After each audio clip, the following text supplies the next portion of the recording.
Со средства од унгарскиот кредит ќе се реставрира и конзервира фреско живописот во црквата во селото Мокрино во општина Ново село. Проектот чини над 2 милиони денари, а во неговата реализација ќе бидат вклучени стручни лица од Завод и музеј Струмица, како и Националниот конзерваторски центар од Скопје.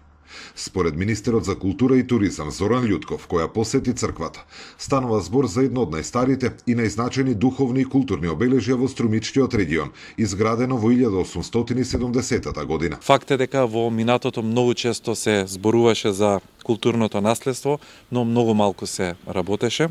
Денес, наместо празни ветувања, имаме веќе конкретен проект, јасен план и веќе обезбедени средства. Овој проект представува значаен чекор во зачувувањето и афирмација на културното наследство во општина Ново село и затоа ќе продолжиме и со посветена работа и со инвестиции во културата, бидејќи наша обврска е да се грижиме за културното наследство и да го зачуваме она што е вредно и за нас и за идните генерации. Од општина Ново село вела дека објектот има посебно место во традицијата и историјата на регионот. Со овој проект конечно ќе бидат обновени фреските кои биле оштетени за време на Првата светска војна.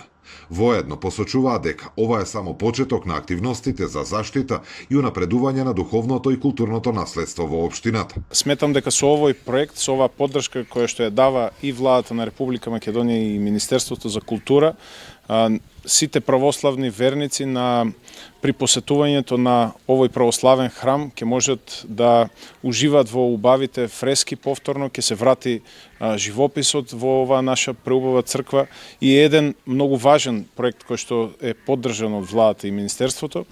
И од тука продолжуваме и со црквата Свети Ѓорги во Ново село. Според најавите, реставрацијата и конзервацијата на целиот фреско живопис треба да завршат во рок од 6 месеци.